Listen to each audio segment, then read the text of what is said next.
Hi, welcome to time for greatness. ഇന്നത്തെ ഈ ഒരു വീഡിയോയില് ഞാൻ പേഴ്സണലി എന്റെ ലൈഫിൽ നിന്ന് ലേൺ ചെയ്തിട്ടുള്ളതും ഞാൻ എന്റെ ചുറ്റുപാടിൽ നിന്ന് കണ്ടിട്ടുള്ളതും അതിനനുസരിച്ച് ഞാൻ ഇന്നത്തെ യൂത്തിന് നൽകാനായിട്ട് ഉദ്ദേശിക്കുന്ന കുറച്ച് അഡ്വൈസസ് ആണ് ഈ ഒരു വീഡിയോയില് നിങ്ങളുമായിട്ട് ഷെയർ ചെയ്യാനായിട്ട് പോകുന്നത്. നമ്പർ 1, നിങ്ങൾക്ക് നിങ്ങളുടെ സെക്ഷുവൽ അർജസിൽ എത്രത്തോളം കൺട്രോൾ ഉണ്ട് എന്നുള്ളതാണ് നിങ്ങളുടെ ലൈഫിൽ സക്സസ്ഫുൾ ആവുമോ ഫെയിലിയർ ആവുമോ എന്നുള്ളത് തീരുമാനിക്കുന്നത്. എല്ലാവരുടെ കാര്യത്തിലും അല്ല, പക്ഷെ ഒരു മെജോറിറ്റി ഓഫ് റോൾ 99% ഇത് നമ്മളെ നല്ല രീതിയിൽ തന്നെ ഇൻഫ്ലുവൻസ് ചെയ്യുന്നുണ്ട് എന്നുള്ളതാണ്. ഇപ്പൊ ഞാൻ തന്നെ പലപ്പോഴും കണ്ടിട്ടുണ്ട്, എന്നെക്കാളും ടാലന്റഡ് ആയിട്ടുള്ള, എന്നെക്കാളും കമ്മ്യൂണിക്കേഷൻ സ്കില്ലുള്ള ഒരുപാട് പയ്യന്മാര്, പക്ഷെ അവരുടെ ഒരു സമയത്തിന് ശേഷം അവരുടെ ഡയറക്ഷൻ എന്നുള്ളത് ഏതെങ്കിലും ഒരു ലവ് റിലേഷൻഷിപ്പ് അല്ലെങ്കിൽ സെക്ഷുവൽ ആയിട്ടുള്ള പല കാര്യങ്ങളുടെ പിന്നിലും പോയിട്ടുണ്ടാവും. നമ്മള് ഒരു സമയത്ത് ഇവര് നല്ല രീതിയിൽ സക്സസ്ഫുൾ ആയിട്ട് വന്നിട്ടുണ്ടാവും, പക്ഷെ ഒരു ടൈം കഴിഞ്ഞ് നോക്കുന്ന സമയത്ത് ഇവര് ഡൗൺ ആയിട്ട് വന്നിട്ടുണ്ടാവും. സോ അതിന് കാരണം എന്താണെന്ന് പറഞ്ഞ് നമ്മൾ നോക്കുന്ന സമയത്ത് ഇവർക്ക് ഈ ഒരു കാര്യത്തില് അധികം കൺട്രോൾ ഇല്ലാതിരുന്നതോ മറ്റോ ഒക്കെ ആയിരുന്നിരിക്കാം. സെക്ഷുവൽ അർജസ് ഉണ്ടാവുക, ഈ സമയത്ത് അതൊക്കെ ഉണ്ടാവുക എന്നുള്ളത് നോർമലാണ്. പക്ഷെ അത് പറഞ്ഞ് നിങ്ങളുടെ എമോഷൻസിനെയാണ് ഫോളോ ചെയ്യുന്നത് എന്നുണ്ടെങ്കിൽ follow the plan not the emotion എന്നൊരു കോട്ട് ഉണ്ട്.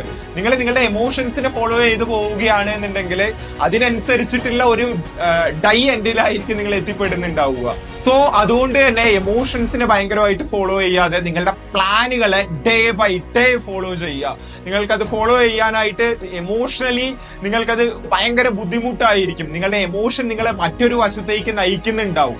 പക്ഷെ എന്നാലും ട്രസ്റ്റ് മീ, ഞാൻ ഒരുപാട് കണ്ടിട്ടാണ് പറയുന്നത്, നിങ്ങളുടെ പ്ലാൻ ഫോളോ ചെയ്യുക, not your emotion. Second one, ഇവൻ എന്താണ് എപ്പോഴും പോൺ ആൻഡ് മാസ്റ്റർബേഷനെ എഗെയിൻസ്റ്റ് ആയിട്ട് സംസാരിക്കുന്നത്? നീ എന്താണ് ഇങ്ങനെയുള്ള കാര്യങ്ങൾക്ക് കംപ്ലീറ്റ് ആയിട്ട് ഒരു വിരോധിയാണോ?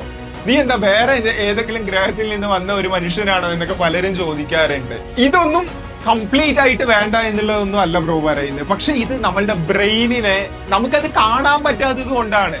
ഓരോ ദിവസവും നിങ്ങൾ ഓരോ പ്രാവശ്യം ഇങ്ങനെയുള്ള പ്രവർത്തികളിൽ ഏർപ്പെടുന്ന സമയത്ത് ഇത് എത്രത്തോളം നിങ്ങളുടെ ബ്രെയിനിനെ അഫക്ട് ചെയ്യുന്നുണ്ട് എന്നുള്ളത് നിങ്ങൾക്ക് വിഷ്വലി ഡെയിലി എടുത്ത് നോക്കാനായിട്ട് പറ്റും എന്നുണ്ടെങ്കിൽ നിങ്ങൾ ഇങ്ങനെയുള്ള പ്രവർത്തികളിൽ ഏർപ്പെടുന്നത് വളരെ കുറവായിരിക്കും. സോ പോൺ ആൻഡ് മാസ്റ്റർബേഷൻ എന്നുള്ളത് നിങ്ങളുടെ ബ്രെയിനിനെ കില്ല് ചെയ്യുന്ന ആക്ടിവിറ്റീസ് ആണ്. സോ കൺട്രോൾ ചെയ്യുക. തേർഡ് വൺ, ഒട്ടകം വെള്ളം കുടിക്കുന്നത് പോലെ ആൽക്കഹോൾ കുടിക്കുന്ന ഒരു ശീലം നിങ്ങൾക്കുണ്ടെങ്കിൽ അത് ദയവ് ചെയ്ത് അവോയ്ഡ് ചെയ്യുക. നമുക്ക് ഈ സമയത്ത് ഫ്രണ്ട്സിന്റെ കൂടെ ചേർന്ന് കൂൾ ചിൽ ഫ്രണ്ട്ഷിപ്പ് ആ ഒരു എൻജോയ്മെന്റിൽ ചെയ്യുന്നു എന്നുള്ളതൊക്കെ നമ്മൾ വിചാരിക്കുന്നുണ്ടാവും. അതൊരു വൈബാണ്. പല സിനിമകളും നമുക്ക് നല്ലോണം റിലേറ്റ് ചെയ്യാനായിട്ട് പറ്റുന്നുണ്ടാവും. പക്ഷെ എൻഡ് ഓഫ് ദ ഡേ അവരുടെ ലൈഫ് എന്താണെന്ന് പറഞ്ഞ് നോക്കുന്ന സമയത്ത് അതും ആ ഒരു ഫ്രണ്ട്സും അങ്ങനെയുള്ള ഒരു ബേസിക് ആയിട്ടുള്ള കാര്യങ്ങൾ മാത്രമേ അവർക്ക് ഉണ്ടാവുള്ളൂ. അവരുണ്ടാക്കിയ നേട്ടങ്ങൾ എന്ന് പറയുന്നത് വളരെ കുറവായിരിക്കും. കാരണം നമ്മളിങ്ങനെ കൂടുതലായിട്ട് ആൽക്കഹോൾ എന്നുള്ള രീതിയിലൊക്കെ പോകുന്ന സമയത്ത് നമ്മളുടെ ഡ്രൈവ് കൂടുതലായിട്ടും ഇതിലേക്കായിരിക്കും പോകുന്നുണ്ടാവുക. ലൈഫിൽ മറ്റൊരു കാര്യം നേടിയെടുക്കാനോ ഒരു ഹാർഡായിട്ടുള്ള ഒരു സിറ്റുവേഷൻ ഒക്കെ വരുന്ന സമയത്ത് നമ്മൾ ഇതിലൂടെ എസ്കേപ്പ് ചെയ്യാനായിട്ട് ശ്രമിക്കും. ലൈഫിൽ ജീവിതം തരുന്ന റോ ആയിട്ടുള്ള ട്രൂത്തുകളെ റോ ആയിട്ട് തന്നെ അക്സെപ്റ്റ് ചെയ്യാതെ, റോ ആയിട്ട് തന്നെ ഫേസ് ചെയ്ത് മുന്നോട്ട് പോവാതെ നമ്മൾ ഇതിലൂടെ പലപ്പോഴും ഒരു എസ്കേപ്പിസം കണ്ടെത്താനായിട്ട് ശ്രമിക്കുന്നുണ്ടാവും. അങ്ങനെ എസ്കേപ്പ് ആവുന്ന സമയത്ത് അതിന്റെ ഭവിഷ്യത്തും നമ്മൾ തന്നെ ആയിരിക്കും അനുഭവിക്കേണ്ടതായിട്ട് വരിക. മുമ്പ് പറഞ്ഞതുപോലെ ഒട്ടകം വെള്ളം കുടിക്കുന്നത് പോലെ ആൽക്കഹോൾ കുടിക്കുന്ന ഒരു ശീലം നിങ്ങൾക്കുണ്ടെങ്കിൽ ദയവ് ചെയ്ത് അവോയ്ഡ് ചെയ്യുക. ഫോർത്ത് വൺ, നിങ്ങളുടെ സ്റ്റാൻഡേർഡ്സ് എപ്പോഴും നിങ്ങൾ ഹൈ ആയിട്ട് തന്നെ സെറ്റ് ചെയ്യുക.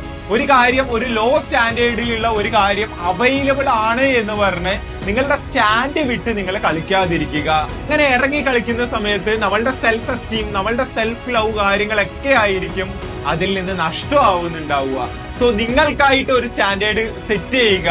അതിൽ നിന്ന് ഇറങ്ങിയുള്ള ഒരു പ്രവൃത്തിയും ചെയ്യാതിരിക്കുക. അങ്ങനെ ചെയ്യുന്ന സമയത്തൊക്കെ നിങ്ങളുടെ സെൽഫ് റെസ്പെക്ട് നഷ്ടപ്പെടുന്ന അവസ്ഥയിലേക്കായിരിക്കും എത്തിച്ചേരുന്നത്. ഫിഫ്ത് വൺ, നിങ്ങളെക്കാളും സ്മാർട്ട് ആയിട്ടുള്ള ഒരു വ്യക്തിയെ, നിങ്ങളെക്കാളും ഇന്റലിജന്റ് ആയിട്ടുള്ള ഒരു വ്യക്തിയെ നിങ്ങൾ മീറ്റ് ചെയ്യുകയാണ് എന്നുണ്ടെങ്കിൽ അവരുമായിട്ട് കൊളാബ് ചെയ്യാനായിട്ട് ശ്രമിക്കുക, കമ്പീറ്റ് ചെയ്യാനല്ല.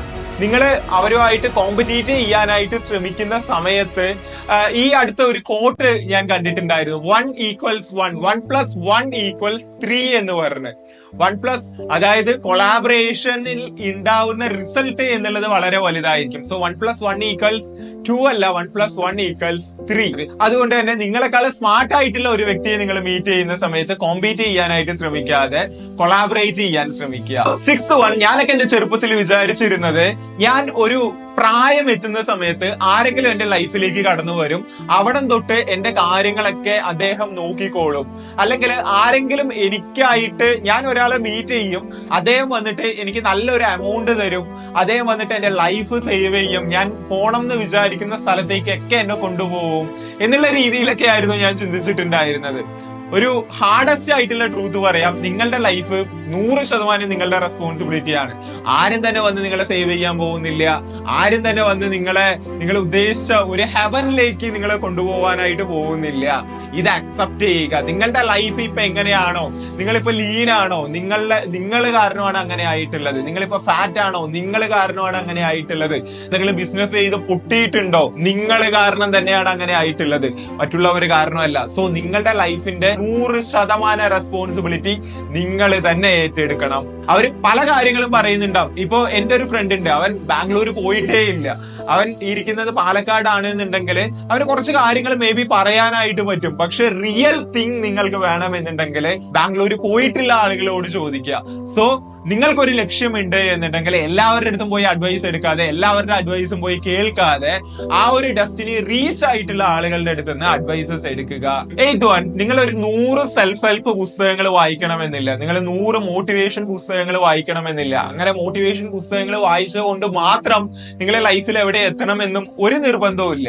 ലൈഫിൽ സക്സസ്ഫുൾ ആവാനായിട്ട് വേണ്ടത് അതിൽ നിന്ന് ഒരു നോളേജ് എന്നുള്ളത് ഡെഫിനറ്റ് ആയിട്ടും കിട്ടും. പക്ഷെ ഇത് വായിച്ചത് കൊണ്ട് മാത്രം നിങ്ങൾ സക്സസ്ഫുൾ ആവും എന്ന് പറയാൻ പറ്റില്ല. ലൈഫിൽ സക്സസ്ഫുൾ ആവാനായിട്ട് ആക്ഷൻ, അതിന്മേലുള്ള ഡിസിപ്ലിനും ആണ് ഏറ്റവും ഇമ്പോർട്ടന്റ്. സോ എനിക്കറിയാം, എന്നെക്കാളും ഒരുപാട് പുസ്തകങ്ങൾ വായിച്ചിട്ടുള്ള പല വ്യക്തികളെയും എനിക്കറിയാം. പക്ഷെ അവര് എവിടെയാണ് നിൽക്കുന്നത് എന്ന് നോക്കുന്ന സമയത്ത് മറ്റേതോ ഒരു സ്ഥലത്താണ് നിൽക്കുന്നത്. അവരിൽ ലാക്ക് ആവുന്ന ഒരു കാര്യം ആക്ഷൻ ആണ്. സോ ആക്ഷൻ ഓറിയന്റഡ് ആയിരിക്കുക, ആക്ഷന്റെ കാര്യത്തിൽ ഡിസിപ്ലിൻഡ് ആയിരിക്കുക. 9th one, യൂട്യൂബിൽ എന്റർടൈൻമെന്റ് ആയിട്ടുള്ള, പൊളിറ്റിക്കൽ ആയിട്ടുള്ള, മറ്റുള്ളവരെ ട്രോൾ ചെയ്യുന്ന, റോസ്റ്റ് ചെയ്യുന്ന കോണ്ടന്റ് കാണുന്ന ഒരു ശീലം നിങ്ങൾക്ക് ഉണ്ടെങ്കിൽ, ഈ സമയത്ത് നിങ്ങൾക്ക് ചിരിക്കാനുള്ള ഒരു ഓപ്ഷൻ, നിങ്ങളുടെ ഫ്രണ്ട്സുമായിട്ട് സംസാരിക്കാനുള്ള ഒരു ഓപ്ഷൻ മാത്രമാണ് ഇങ്ങനെയുള്ള കോണ്ടന്റ്സിൽ നിന്ന് നിങ്ങൾക്ക് കിട്ടുന്നത്. സോ ഇങ്ങനെയുള്ള കോണ്ടന്റ്സ് കാണാതെ എഡ്യൂക്കേഷണൽ ആയിട്ടുള്ള, നിങ്ങളുടെ ലൈഫിനെ അപ്ലിഫ്റ്റ് ചെയ്യുന്ന തരത്തിലുള്ള കോണ്ടന്റ്സ് കാണാനായിട്ട് ശ്രമിക്കുക.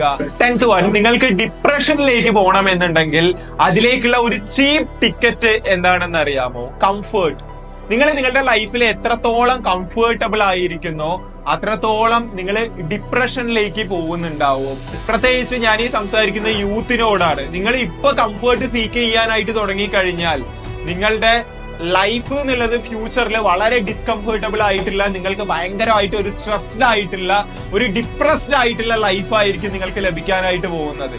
അതുകൊണ്ട് ഇപ്പൊ ഈ ഒരു സമയത്ത് നിങ്ങൾ ഡിസ്കംഫേർട്ട് സീക്ക് ചെയ്യുക. സോ എനിവേ, ഇത്രയും കാര്യങ്ങളാണ് ഇന്നത്തെ വീഡിയോയിൽ നിങ്ങളുമായിട്ട് ഷെയർ ചെയ്യാനായിട്ട് വിചാരിച്ചത്. ഇതിൽ ഏതെങ്കിലും പോയിന്റ് നിങ്ങളെ സ്ട്രൈക്ക് ചെയ്തിട്ടുണ്ട് എന്നുണ്ടെങ്കിൽ കമന്റ് ചെയ്യുക. Thank you so much for watching. It's me Akshay. Stay grounded. Bye all.